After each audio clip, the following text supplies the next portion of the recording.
गर्गोवाच गर्गऋषि बोलছেন इति ब्रुवति श्रीकृष्णे हंसस्तस् चतुरानन आजगामो कुशस्थलामीश्वरेण समन्वित ततो इंद्रो कुबेरस्य जम वरुण एव च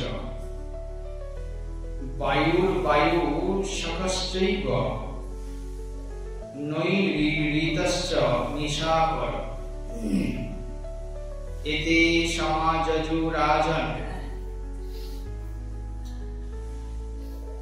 कृष्ण दर्शन कांक्षया ततश्च द्वादशादित्या वेतालस्य मरुद्गणा विश्वे देवाश्च शब्दस्य गंधर्वा किन्नरास्तथा विद्याधरश्च मुनयः श्रीकृष्णं द्रष्टुमाजजु विद्याधरश्च मुनयः श्रीकृष्णं द्रष्टुमाजजु तत्र गतानां देवानामुग्रसेनेन माधव यथा विद्रूप संगम सर्वेषां मानवो मानदधि विश्वे देवाश्च शब्दस्य गंधर्वा किन्नरस्तथा विद्याधरस्य मुनयः श्रीकृष्णं द्रष्टुमाजजु तत्र गतानां देवानामुग्रसेनेन माधव यथा विद्रूप संगम सर्वेषां मानमादधे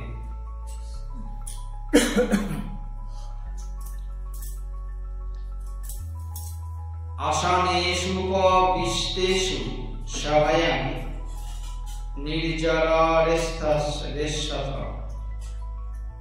श्लाघं चकारो सर्वेषां लीलानरो वपुर्हरि अथो ब्रह्मा हरि पार्श्वे स्थितो कृशे शत्रुेन नोदित प्रत्युवाचो जगन्नाथो बलभद्रो समन्वित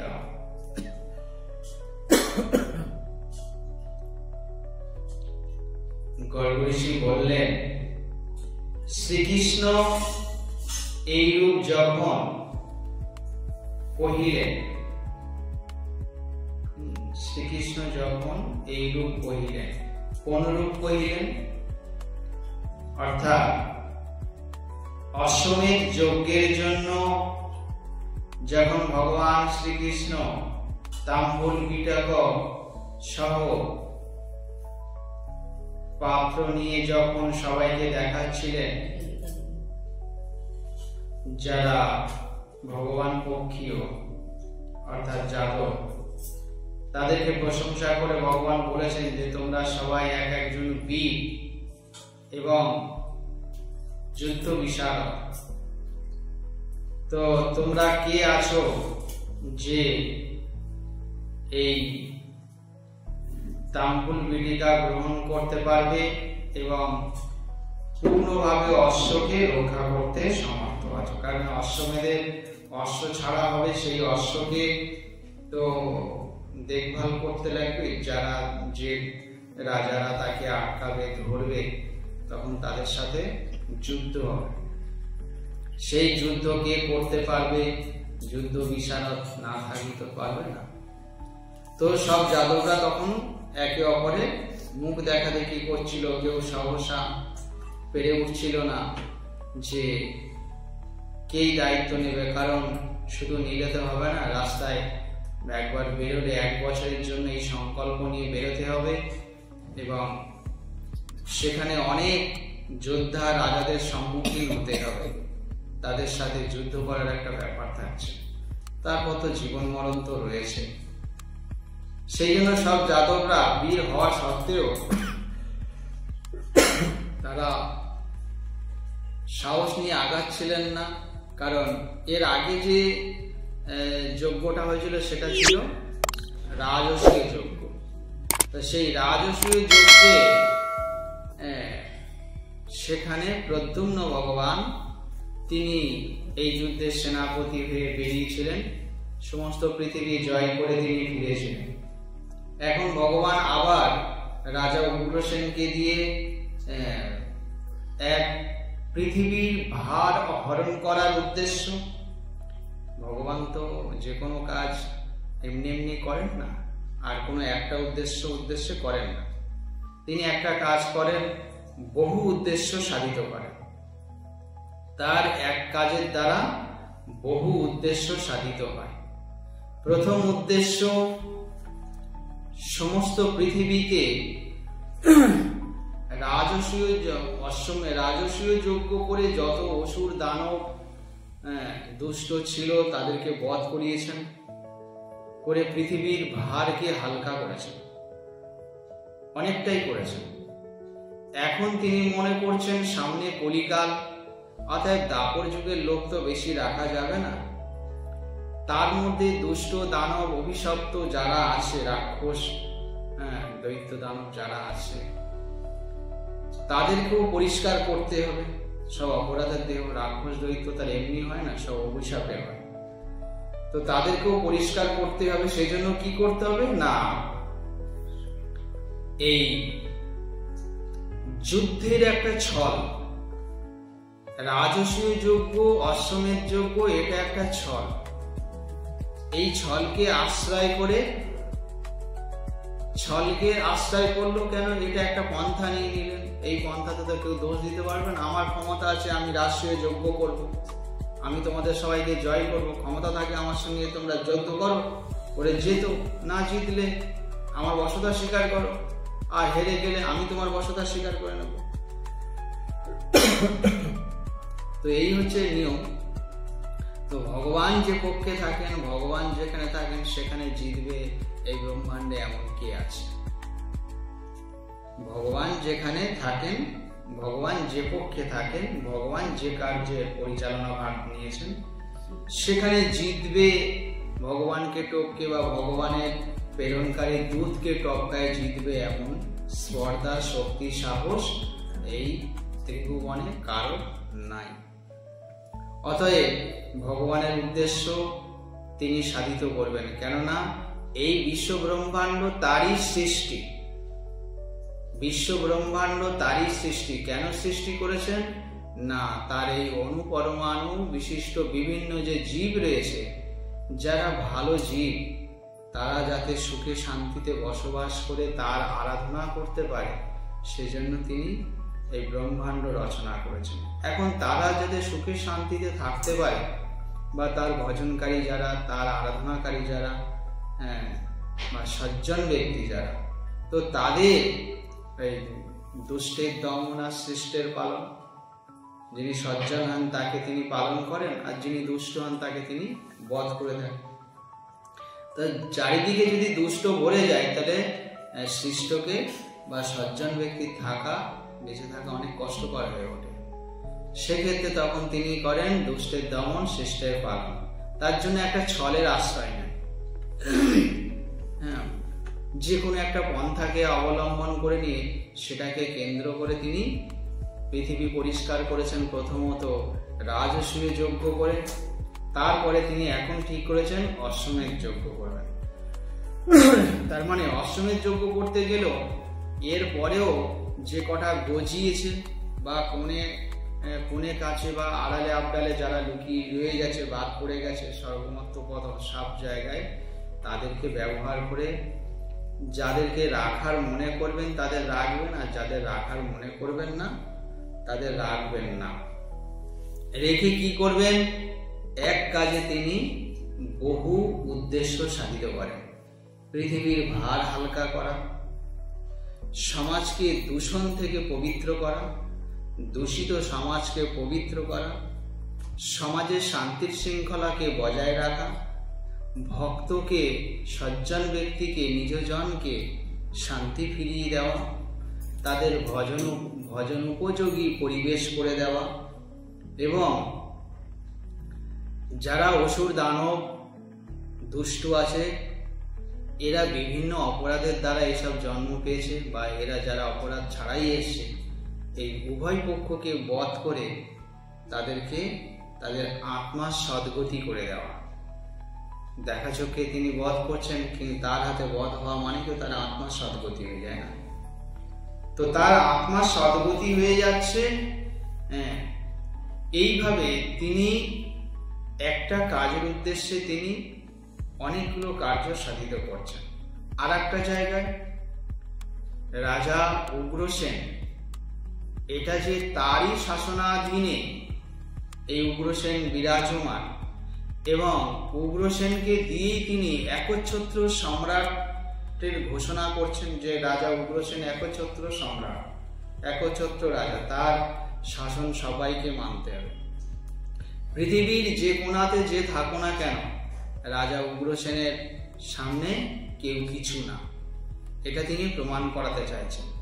ফলে রাজা উগ্রসেনের শ্রীবৃদ্ধি বাড়বে, মান যশ সারা পৃথিবী খ্যাত হয়ে থাকবে, স্বর্গমর্ত পাতাল সবাই জানবে রাজা উগ্রসেনের কাছে কেউ জিততে পারবে না, আর তার সবাই পরাজিত।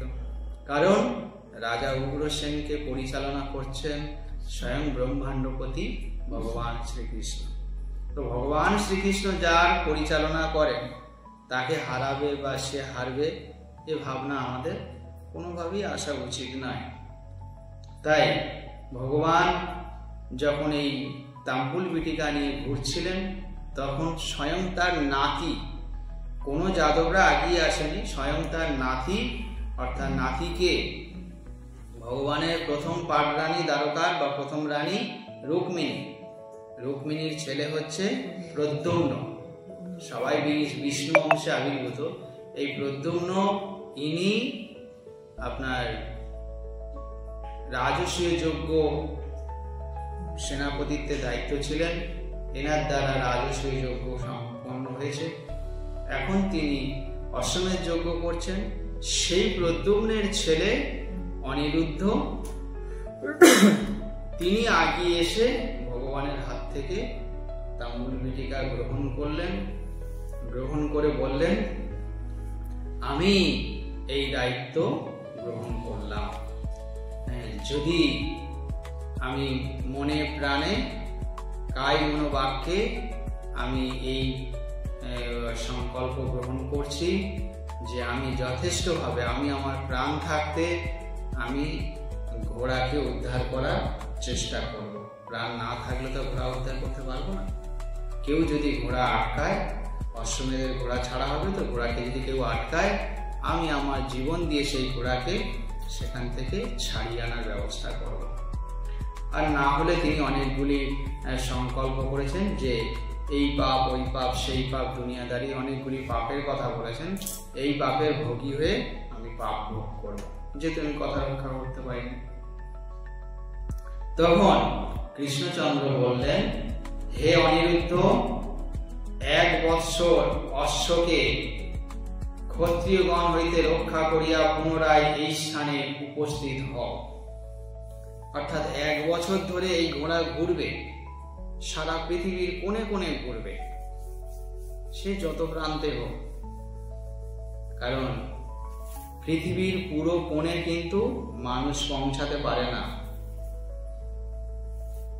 পৃথিবীর একদম কোণাতে বা পৃথিবীর একদম শেষ প্রান্তে কিন্তু মানুষ পৌঁছাতে পারে না। কারণ পৃথিবীর মাঝামাঝি অংশগুলোতে সূর্যের আলো সরাসরি পড়ে, পৃথিবীর শেষ প্রান্তগুলোতে সূর্যের আলো পড়ে না বা পৌঁছায় না। ফলে সেই সব স্থানগুলো, সেই সব জায়গাগুলো বেশিরভাগ ক্ষেত্রে অন্ধকারাচ্ছন্ন থাকে বেশিরভাগ সময়।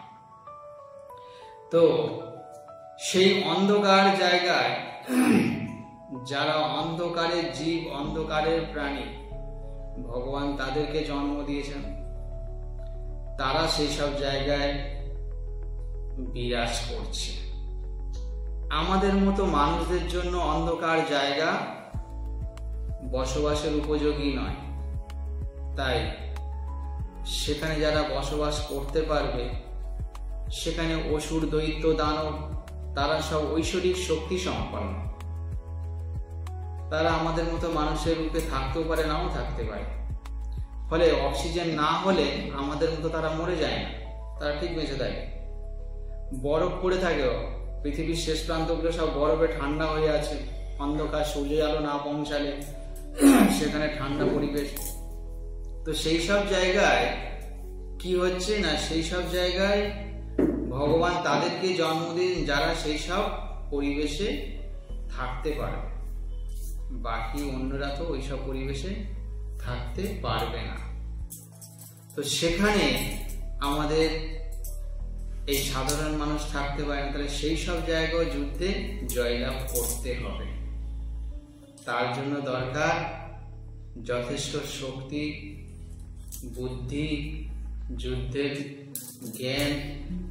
তো সেগুলি অনিরুদ্ধর মধ্যে আছে। তাই অনিরুদ্ধকে বললেন আশীর্বাদ করে, 1 বছর ঘোড়া চলবে, ঘোড়া প্রত্যেক এলাকায় ঢুকতে থাকবে, প্রত্যেক জায়গায় যাবে। যদি কেউ না ধরলো তো ঠিক আছে, আর যদি কেউ আটকালো তো তখন তার সাথে যুদ্ধ করতে হবে। সেই যুদ্ধ করে তুমি ফিরে এসো। তো ফিরে এসো মানে তুমি অক্ষত অবস্থায় আবার তুমি ফিরে এসো। এইরূপ শ্রীকৃষ্ণ কহিলে, অর্থাৎ ভগবান যখন অনিরুদ্ধকে এইরকম বললেন, 1 বছর ঘোড়াকে অক্ষত অবস্থায় ফিরিয়ে নিয়ে এসে তুমি আবার ফিরত এসো। এইরূপ বলার পরে তখন হংসবাহন ব্রহ্মা মহেশের সহিত দ্বারকায় আগমন করিলেন। কে? হংসবাহন ব্রহ্মা। ব্রহ্মা হচ্ছে হংসের পিঠে চড়েন, তার বাহন হচ্ছে হংস, শ্বেত হংস, রাজহংস। তো তিনি মহেশের সহিত ভোলেনাথকে সঙ্গে নিয়ে দ্বারকায় পৌঁছালেন।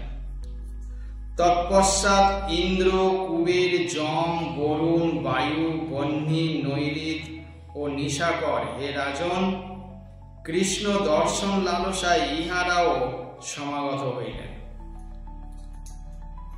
এই যে দেবতাদের কথা বলা হলো, অ্যাকচুয়ালি দেবতারা তো সবাই 3 গুণের অধীনে, মানুষও 3 গুণে, দেবতাও 3 গুণে, সত্য, রজ, তম। মনুষ্যদের মধ্যে নানা বিষয়ে কলহ, অশান্তি, অরাজকতা আছে, দেবতাদের মধ্যে নানা বিষয়ে কলহ, অশান্তি, অরাজকতা আছে। কারণ ওরাও সত্য, রজ, তম 3 গুণের আওতায় থাকে। তাহলে ওদের সঙ্গে তফাৎ কি মানুষের? মানুষ রক্ত মাংসের দেহ ধারণ করে আছে, আর ওনারা সবাই আত্মা দেহে বিরাজ করে, যে জন্য ওনারা দেবতা আর আমরা মানুষ। যারা আত্মা দেহে বিরাজ করবে সাধারণত ভাবে তারা একটু শক্তিতে রক্ত মাংস দেহধারী থেকে বেশি হবে। আর এনারা যেহেতু দেবংশে জন্ম, তাই আমাদের থেকে অনেক শক্তিতে বেশি বা উন্নত। সেজন্য এরা 3 গুণে আওতায় থাকার কারণে ভগবান শ্রীকৃষ্ণের সান্নিধ্য লাভ, দর্শন এরা অতি সহজে পায় না। কারণ যতক্ষণ আমরা 3 গুণের ঊর্ধ্বে না উঠব, ততক্ষণ ভগবান শ্রীকৃষ্ণের সান্নিধ্য লাভ, তার কৃপা লাভ, তার গোলকধামবাসী হওয়া বা বৈকুণ্ঠবাসী হওয়া এত সোজা নয়, যতক্ষণ না আমরা 3 গুণের ঊর্ধ্বে উঠব। 3 গুণের ঊর্ধ্বে শুদ্ধ সত্য গুণ, সেটা হচ্ছে 3 গুণের উপরে। যে গুণটা গোপীদের ছিল,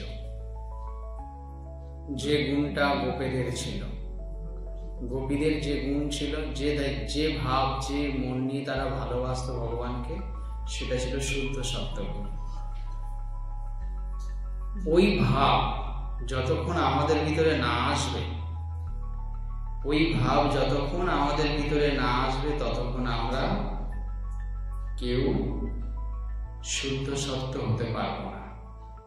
আর শুদ্ধ সত্য না হওয়া পর্যন্ত ওই ভগবানের কৃপালাভ থেকে বঞ্চিত হব, ভগবানের চরণাশ্রয় থেকেও বঞ্চিত হব, আর ভগবানের ধামে যাওয়া তো অনেক পরের কথা, আগে কৃপালাভ পাবে না ধামে। তো এই দেবতারা যখন দেখলেন ভগবান সাক্ষাৎ এই পৃথিবী ধামে বিরাজ করছেন,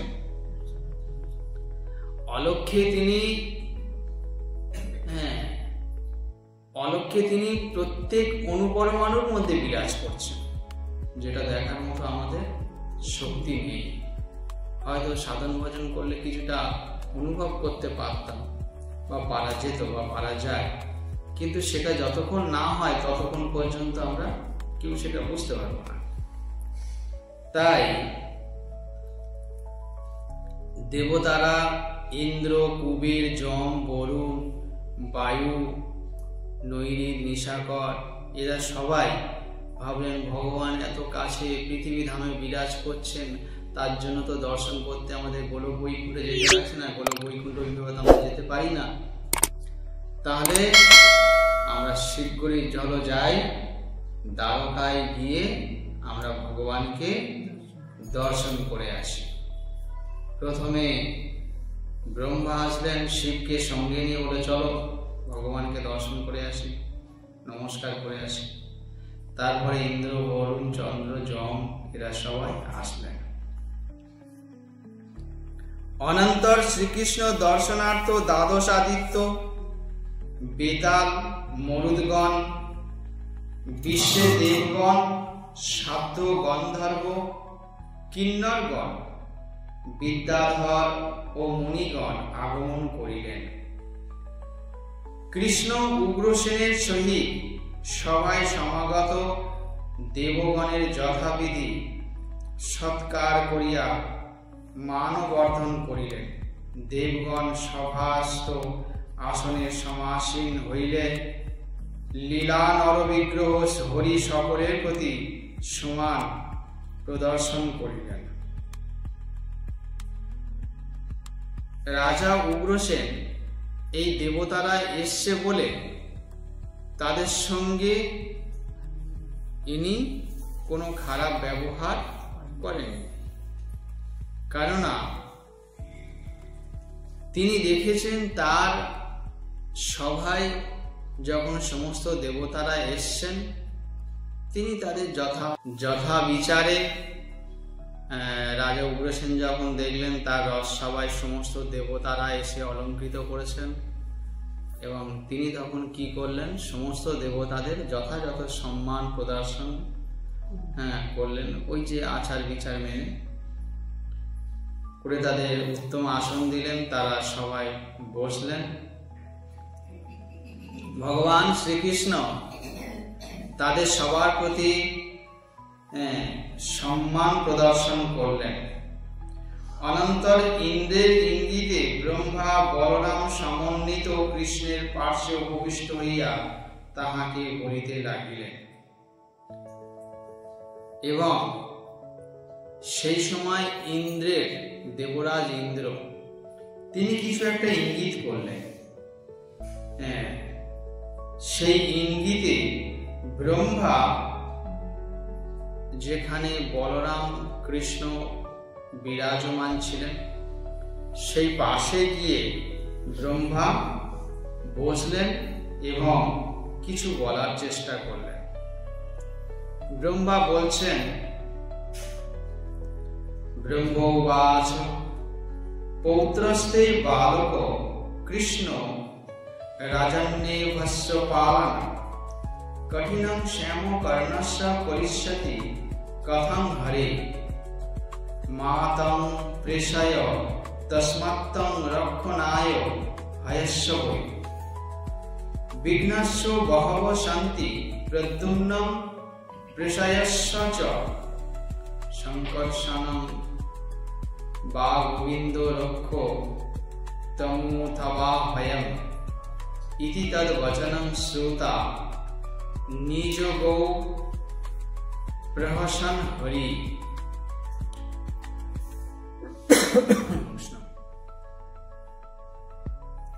এখন ব্রহ্মা বলছেন, কৃষ্ণ বলরামের পাশে দাঁড়িয়ে ব্রহ্মা বলছেন, হে কৃষ্ণ, তোমার পৌত্র অনিরুদ্ধ বালক, তুমি যে নাতির কথা বলছো, নাতি যে এই তাম্বুল বটিকা গ্রহণ করেছেন সংকল্প পাত্র, কিন্তু এ তো বড় সংকল্প, এ তো বালক, ক্ষত্রিয়গণ হইতে অশ্ব রক্ষারও কঠিন কার্য সে কেমন করিয়া পারিবে?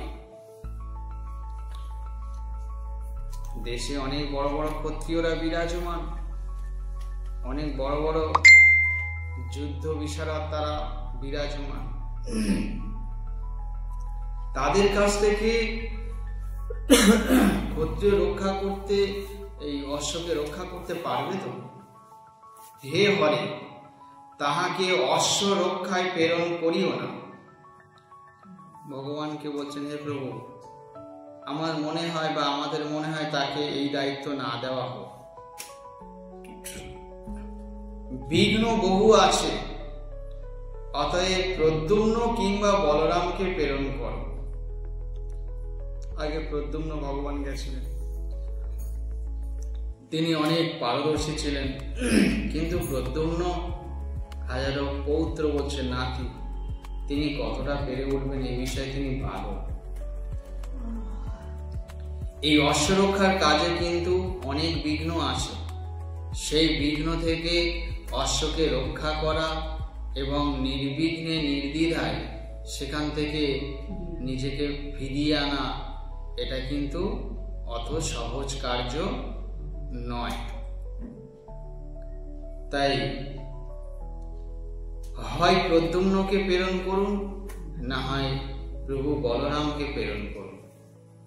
হে গোবিন্দ, অথবা তুমি অশ্ব রক্ষণ কার্য নিযুক্ত হও।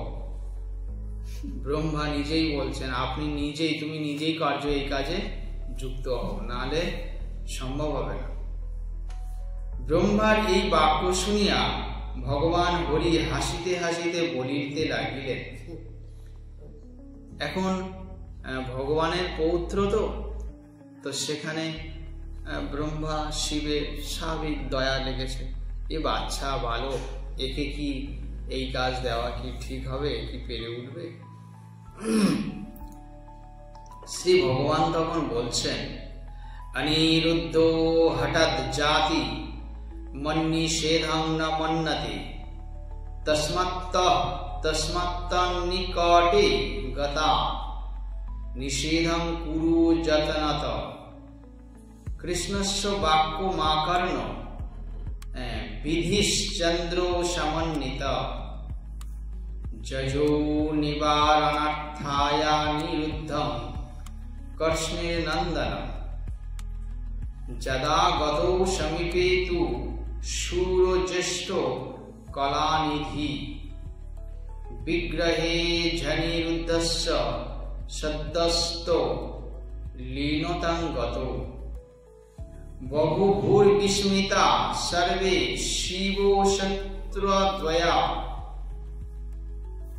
শূরা যাদবামুনাশ্চৈব ঝগ্রো সেনাদয়ো নৃপা বজ্রনাভো তৎপিতরং সত্যম মুনিগণাকিল পরিপূর্ণতমং তস্মাদ নিরুদ্ধং বদন্তি। ব্রহ্মার এই কথা শুনে ভগবান হাসতে হাসতে বলছেন, অনিরুদ্ধ হঠকারিতা করিয়া যাইতেছে, আমার নিষেধ মানিতেছে না। ভগবান বলছেন, অনিরুদ্ধ নিজে হঠকারিতা করে যাইতেছে, ও আমার কথাই শুনছে না, অতএব আপনি তাহার নিকটে গিয়া সযত্নে নিষেধ করুন। ব্রহ্মাকে ভগবান বলছেন, আপনি যান, গিয়ে ওকে বোঝান, ও আমার কথা শুনছে না, ও ও আমার কথা শুনছে না, আপনি নিজে গিয়ে ওকে নিষেধ করুন, যদি আপনার কথা ও শোনে। কৃষ্ণ বাক্যে ব্রহ্মা শশধরকে সঙ্গে লইয়া প্রদ্যুম্ন নন্দন অনিরুদ্ধকে বারণ করিবার জন্য তৎসমীপে গমন করিলেন। কৃষ্ণচন্দ্র এরকম যখন বললেন, ব্রহ্মা তখন নিজে শশধরকে সঙ্গে করে নিয়ে, শশধর দেবতা তাকে সঙ্গে করে নিয়ে ব্রহ্মা গেলেন কৃষ্ণের নাতি অনিরুদ্ধকে বোঝাতে। তাহারা যেমনি তাহার নিকটে উপস্থিত হইলেন, অমনি সদ্য অনিরুদ্ধ দেহ বিলীন হইয়া গেল। যেই না তারা অনিরুদ্ধর কাছে পৌঁছালো, অনিরুদ্ধ দেহ হাওয়া হয়ে গেল, বিলীন হয়ে গেল।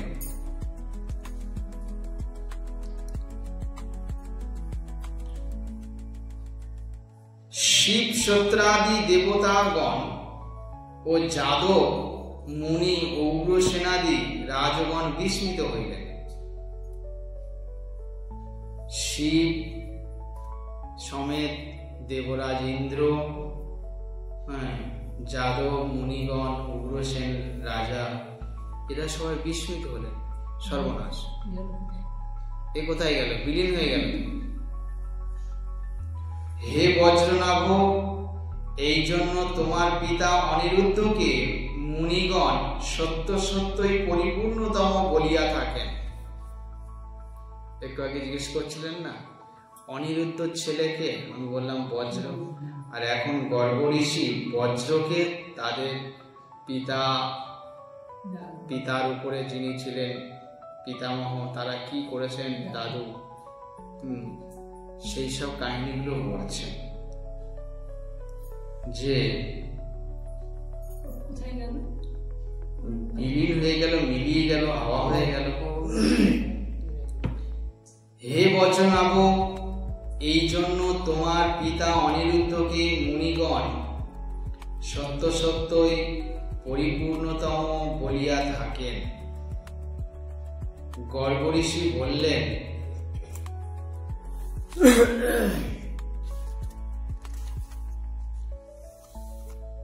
যে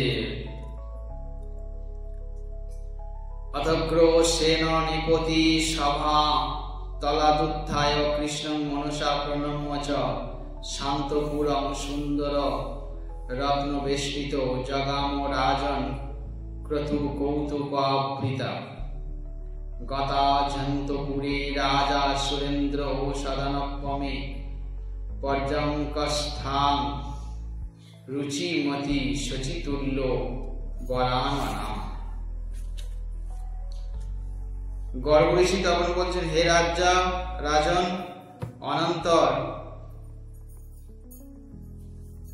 যজ্ঞামদি উগ্রসেন সভা হইতে উত্থিত হইয়া মনে মনে কৃষ্ণকে নমস্কার পূর্বক সুন্দর রত্নবেষ্টিত অন্তঃপুরে উপনীত হইলেন। নিপসত্তম উগ্রসেন সুরেন্দ্র সদনপম অন্তঃপুরে উপনীত হইয়া দাসীগণ পরিশোভিতা বসন ভূষণ ভূষিতা শ্বেত চামরে বিজিতা শচী সদৃশী শোভামানা পর্যাঙ্কস্ত সুন্দরী বরাননা রুচিমতী রাজ্ঞীকে অবলোকন করিলেন। তিনি এখন অন্দরমহলে চলে গেলেন এবং সেখানে গিয়ে তিনি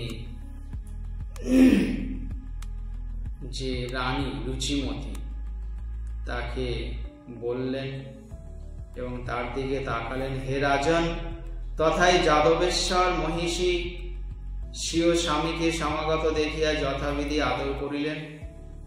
অনন্তর যাদববর পর্যাঙ্কে অবস্থিত হইয়া পরম প্রিয়া পত্নীকে হাসিতে হাসিতে মেঘ গম্ভীর বাক্যে বলিতে লাগিলেন। অর্থাৎ তিনি যে রাজসূয় যজ্ঞ করবেন মনস্থ করেছেন, তার তো 1 বছর ধরে একটা ব্রত পালন করতে হবে। সেই ব্রত পালনের কথা বা সেই বিচার সম্বন্ধে তিনি তার স্ত্রী বা সেই রানীকে, রানী রুচিমতী, কংসের মাতা যিনি ছিলেন, তাকে তো বলা হয়নি মানে দুজনে মিলে তো ব্রতটা পালন করতে হবে, একজনে তো হবে না। কারণ 1 বছর ধরে ঘোড়া ঘুরে সমস্ত পৃথিবী জয় করে যখন ফিরবে, এই 1 বছর ধরে ওনাদেরকে মানে সংযম ব্রত পালন করতে হবে এবং পর্যাঙ্ক অর্থাৎ খাট বিছানা, এই সোনার পালঙ্ক ছেড়ে মাটিতে শয়ন করতে হবে এবং আহার বিহারেও যথেষ্ট নিয়ম থাকবে। তা সেটা একার বিষয় নয়, এটা হচ্ছে রাজা রানী দুজনার পালন করতে হবে। তা এখন তাকে তো রাগিয়ে কিছু করলে তো, তিনি না করে দিলে তো ব্রতটাই পালন হবে না। তো এখানে তিনি এসে রানীকে মধুর বাক্যে তিনি এই প্রস্তাবটা দেবেন যে কৃষ্ণচন্দ্র এই আমাদের একটা প্রস্তাব দিয়েছে, এতে আমাদের শ্রীবৃদ্ধি হবে, গৌরব বৃদ্ধি হবে এবং বংশের মঙ্গল সাধিত হবে। যোগ্যের দ্বারা তো অমঙ্গল হয় না। তো তোমাকে আমাদের সঙ্গে সহযোগিতা করে এই বিষয়ে সহযোগিতা করতে হবে। রানী শুনে তিনি অসন্তুষ্ট, তিনি মানতে চাইছেন না। কেন? তার সেই পুত্রদের কথা মনে পড়ছে এবং তাদের দুঃখে তিনি দুঃখিত। কারণ এই কৃষ্ণের হাতে কংস বধ হয়েছে, কংসের আরো 7-8 জন ভাই ছিল, তারাও সব বধ হয়েছে। ফলে তিনি তার সেই পুত্রদের দেখার জন্য তার মন বড় উথলা হচ্ছে। তিনি বললেন, না, ওই কৃষ্ণ আমার সব পুত্রদের বধ করে আমাকে নিঃসন্তান করে দিয়েছে, আমি ওর কথা মতো আর আমি যজ্ঞ কোনো পালন করব না। কারণ এর আগে রাজস্বী যজ্ঞ পালন করেছি, কিন্তু অশ্বমেধ যজ্ঞ আর পালন করব না। তখন রাজা উগ্রসেন বড় সমস্যায় পড়লেন। তিনি তখন ভগবান শ্রীকৃষ্ণের শরণাপন্ন হলেন এবং ভগবান শ্রীকৃষ্ণ এসে বললেন, হে দেবী, আপনি অরাজি হচ্ছেন কেন? তখন তিনি তার উপরে একটু ক্রোধ প্রকাশ করলেন। পরে শান্তভাবে যখন জিজ্ঞাসা করলেন যে কিসের জন্য, তিনি বললেন, তুমি তো সবার পুত্র ফিরিয়েছ, কই আমার পুত্রদের ফিরিয়ে দিতে পারবে? বলো, আমি তাহলে এই যজ্ঞ ব্রত করতে আমি রাজি হব। ভগবান দেখলেন যা জগতে অসম্ভব তা কোনোদিন সম্ভব হবে না, আর তার কাছে তো কোনো কিছু অসম্ভব নয়। তিনি হয়কে নয় করতে পারেন আর নয়কে হয় করতে পারেন, ফলে তার কাছে এটা কোনো ব্যাপার না। তিনি বললেন, ঠিক আছে, কোনো ব্যাপার নেই, আমি আপনার শর্ত মেনে নিলাম, আমি আপনার সন্তানদের ফিরিয়ে দেব। আপনার সন্তান নিয়ে দরকার তো, তবে আপনি আমার কথার উপরে বিশ্বাস করে এই অশ্বমেধ যজ্ঞ ব্রত আপনি গ্রহণ করুন। 1 বছর পরে যখন আমরা এই যজ্ঞ করব, যজ্ঞের শেষে কংস সমেত তার যে ভাইরা ছিল সবাইকে আমি আপনার সামনে ফিরিয়ে দেব, এই আমি কথা দিচ্ছি। তখন তিনি কারণ কৃষ্ণচন্দ্রকে অনেক কিছু স্মরণ করে, তুমি তোমার গুরুপুত্রকে ফিরিয়ে দিয়েছো, একে ফিরিয়ে দিয়েছো, ওকে ফিরিয়ে দিয়েছো, আর আমার সন্তানগুলোকে মেরে তুমি সরিয়ে দিয়েছো, আমি তাদের ছাড়া থাকতে পারছি না। তাদের দেখে বলছে, ঠিক আছে, কোনো মাথা, আপনার কোনো চিন্তা করতে হবে না, আমি সব ব্যবস্থা করে দেবো। যথাবিধি অশ্বমেধ যজ্ঞ হলো এবং যজ্ঞের শেষে ভগবান আহ্বান করলেন কংসকে। তারা তো ভগবানের হাতে বধ হয়ে তারা বৈকুণ্ঠ প্রাপ্তি হয়ে গেছে, বৈকুণ্ঠের বাসিন্দা হয়ে গেছে। এই দেহ তো এমনিই যাবে, অমনিই যাবে। দেহ তো এমনি বাসের চাকায় যাওয়া, জলে ডুবে যাওয়া, বিষ খেয়ে মরা, তারপরে হচ্ছে যন্ত্রণায় ছটফট করে মরা, রোদ্রে দুঃখে কষ্টে ভুগতে ভুগতে মরা, রোগ ব্যাধিতে ভুগে মরা, তার থেকে কৃষ্ণের হাতে প্রাণ যাওয়া, তাদের সাথে সাথে কৃষ্ণের স্পর্শ আর কৃষ্ণের হাতে আত্মা মুক্ত হওয়াতে, তাই সেই আত্মার যত ধরনের দোষ ত্রুটি ছিল সব মুক্ত হয়ে তারা পবিত্র বৈকুণ্ঠের বাসিন্দা হয়ে গেছে তারাও সবাই চতুর্ভুজ হয়ে যায়। ভগবান শ্রীকৃষ্ণ তাদেরকে যখন আহ্বান করলেন, স্মরণ করার সাথেই নিমিষে চোখের পলকে তারা এসে গেল। এসে কৃষ্ণের পাশে তারা লাইন দিয়ে 7-8 জন দাঁড়িয়ে গেছে। এবার সামনে তো রুচিমতী উগ্রসেন বসে আছেন। বলছেন, এবার কংসকে দেখে রুচিমতী নিজের শোক আর সামলাতে পারলেন না। বলছে, এসো পুত্র এসো বলে দুহাত বাড়ি তাদেরকে বারবার ডাকছে, এসো পুত্র এসো, আমি তোমাদেরকে দর্শন না পেয়ে, তোমাদের দেখতে না পেয়ে বড় কষ্টে আছি, ইত্যাদি ইত্যাদি। কিন্তু কংসও যাচ্ছেন না, তার কোনো ভাইরাও যাচ্ছেন না, তারা একভাবে দাঁড়িয়ে আছেন। কিন্তু বারবার বলার সাথে তখন কৃষ্ণচন্দ্র বলছে, যাও, তোমাদের মাতা তোমাদেরকে ডাকছেন, কখন থেকে তোমাদের দর্শন আমি কথা দিয়েছি, যাও তোমরা যাও। তখন কংস সমেত সেই 8 জন ভাই তারা বলছেন, 7-8 জন ভাই বলছে, কে আমাদের মাতা পিতা? বলছে, ওই যে সামনে বলছে, না না না, ওনারা আমাদের মাতা পিতা কেন হবে? আপনি আমাদের মাতা, আপনি আমাদের পিতা। তমেব মাতা চ পিতা তমেব, তমেব বন্ধু চ সখা তমেব। বন্দনায় আছে না, তুমি আমাদের মাতা, তুমি আমাদের পিতা, তুমি আমাদের বন্ধু, তুমি আমাদের সখা। তাহলে বলছে, উনি বলছেন। এবার রুচিমতী দেবী রুচিমতী তো অবাক, সর্বনাশ, এই ছেলেরা কি বলে? বলছে, পুত্র আমি তোমাদের মাতা, চিনতে পারছেন? বলছে, কে আপনি মাতা? এই দেহটা যখন আমরা কংসরূপে ছিলাম জগতে আনার জন্য আপনি একটা উপলক্ষ মাত্র ছিলেন, কিন্তু এই জন্মের আগে আপনি আমাদের মাতা ছিলেন না। তখন আমরা অন্য জায়গায় জন্ম নিয়েছিলাম, আমরা সবাই অন্য অন্য জায়গায় ছিলাম। তখন আমাদের সবাই আলাদা আলাদা মাতা ছিল, আলাদা আলাদা পিতা ছিল, আলাদা আলাদা স্থান ছিল, দেশের কোন জায়গায় ছিলাম। এই জন্মে সবাই আমরা আপনার গর্ভে এসেছি, তাই আপনি এই জন্মের জন্য মাতা। দেহ ত্যাগ করার পরে আপনি যে দেহকে সৃষ্টি করছেন সে দেহ তো নেই, তাহলে আপনি তো এখন আমাদের মাতা না। এখন আমাদের মাতা পিতা বন্ধু সখা সব তো ভগবান শ্রীকৃষ্ণ। রাজা উগ্রসেন তো সব তত্ত্বটাই জানেন, তিনি মিচকে মিচকে হাসছেন, কিন্তু রানী তো মোহে পড়ে আছেন। তাই মোহকে ছুটাবার জন্য ভগবান এই লীলাটা করলেন, যে মোহ কি জিনিস আর মোহের পরিণাম কি, আর মোহের দ্বারা সত্যি মিথ্যাটা কি তুমি ভালো করে বোঝো। রক্ত মাংসের দেহ থাকাকালীন যে দেহ, সেই দেহ আসার জন্য একটা মাধ্যম লাগে, সেটা হচ্ছে মাতা পিতা, স্থান হচ্ছে পৃথিবী। কিন্তু রক্ত মাংসের দেহ ত্যাগ করার পরে না কারোর কেউ মাতা থাকে, না কারোর কেউ পিতা থাকে, না কারোর কেউ সন্তান থাকে, আত্মীয় স্বজন পরিবার বর্গ কেউ থাকে। সবাই আপন আপন কর্মের ফল বশত সেই কর্মের ফল ভোগ করার জন্য সেই সংসারে সেই রকম পিতা মাতা আত্মীয় স্বজন পরিবার হয়ে থাকে। আবার কর্মের ফল ভোগ হয়ে গেলে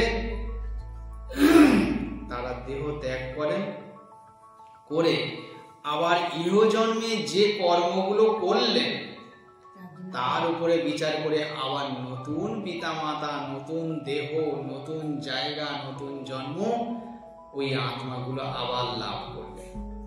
সে হতে পারে মানুষের দেহ, হতে পারে জন্তু জানোয়ারের দেহ, হতে পারে পশু পাখির দেহ, হতে পারে গাছপালার দেহ, হতে পারে কীট পতঙ্গের দেহ, হতে পারে জলের প্রাণীর দেহ। এটা তো শুধুমাত্র আবার জন্ম নিয়ে যে নতুন কর্মটা করলেন মৃত্যু পর্যন্ত, সেই কর্মগুলোর উপরে বিচার করে আবার নতুন সৃষ্টি হবে। তো পিছনের কর্মফল পুরোপুরি শেষ হলো না, নতুন কর্মফল আবার যোগ হলো। এইভাবে মনুষ্য জাতি কি করে, জন্মের পর জন্ম, জন্মের পর জন্ম এই কর্মফলের বোঝা বয়ে নিয়ে বেড়ায়। আর একটা জন্ম আসে আর সেখানে মায়ার চক্রে পড়ে দাসত্বগিরি করতে থাকে। সে হতে পারে পশু জন্মে, হতে পারে পাখি জন্মে, হতে পারে মনুষ্য জন্মে, এই যে কোনো জন্মে যাক না কেন ওই সত্য রজতম 3 গুণের আওতায় থাকে। ওই আহার বিহার ভয় মৈথুন এই নিয়েই জীবন কাটে। আহার বিহার, আহার, ঘোরাফেরা, সংসার ধর্ম পালন করা, ঘোরাফেরা, আর লাস্টে অবশেষে মৃত্যু লাভ করা। তো কর্মফল কাটছে কোথায়? কর্মফল তার কাটলো না, একটা শেষ হচ্ছে, সাথে শেষ হওয়ার হাতের সাথে সাথে আর একটা জুড়েও যাচ্ছে, শেষ হতে লাগছে না। একমাত্র যতক্ষণ না আমরা ভগবান শ্রীকৃষ্ণের আরাধনায় নিজেদের জীবনকে সমর্পিত না করছি, ততক্ষণ আমাদের পূর্বের কর্মফল কাটবে না, আর নতুন করে গজানোটাও বন্ধ হবে না। কারণ নারদ ঋষি ভগবানের কথাকে নিয়ে শ্রীমদ্ ভাগবতে বলছেন, জীব যেই মাত্র মুক্তিদাতা মুকুন্দের চরণে নিজেকে সর্বত্যাগী করে সমর্পণ করলেন, সাথে সাথে ভগবানের কৃপাতে তার সেই পূর্ব জন্মের সঞ্চিত অপরাধ ফল যত আছে তা ভগবান মুক্তিদাতা মুকুন্দের চরণ সেবা করার ফলে সাথে সাথে তার সমস্ত কর্মগুলো কেটে যায়, গিয়ে সে তার দেহ মন পবিত্র হয়ে যায়, আত্মা পবিত্র হয়ে যায়। আর কৃষ্ণ সেবা করার ফলে তার নতুন করে আর প্রারব্ধ জমে না, আর তার ফলে সে কি হয়? সে বৈকুণ্ঠ ধামবাসী হয় বা গোলক ধামবাসী হয়, ভগবানের কৃপা আশীর্বাদ লাভ করে। এই সহজ সরল বিষয়টা যারা বুঝতে না পারে, জন্মের পর জন্ম, জন্মের পর জন্ম, ওই অনাদি জন্ম ধরে জন্ম মৃত্যু, জন্ম মৃত্যু, জন্ম মৃত্যু নাগরদোলায় ঘুরতে থাকে। কখনো মানুষ, কখনো পশু, কখনো পক্ষী, জানোয়ার, জন্তু, জানোয়ার ইত্যাদি দেহ লাভ করে কষ্টের পর কষ্ট ভোগ করতে থাকে। যারা এই তত্ত্ব বুঝে যায় তারা ওই নারদ ঋষির কথা, যে মুক্তিদাতার মুকুন্দের চরণে বুঝে গৃহে থাকো, বনে থাকো, সদা গৌরাঙ্গ বলে ডাকো, সুখে নাহি ভুলো, দুঃখে নাহি ভুলো, সদা স্মর প্রাণ ভুলে। গৃহে থাকো, বনে থাকো, তাতে কোনো দোষ নাই, কিন্তু সদা সর্বদা হানিতাই হাগৌর বলে সদা সর্বদা তাকে স্মরণ করো। হে রাধা রানী, হে কৃষ্ণচন্দ্র, হে পতিত পাবন গৌর হরি, আমাকে এবার এই সংসার মায়া বন্ধন থেকে মুক্ত করে তোমার চরণে ঠাঁই দাও।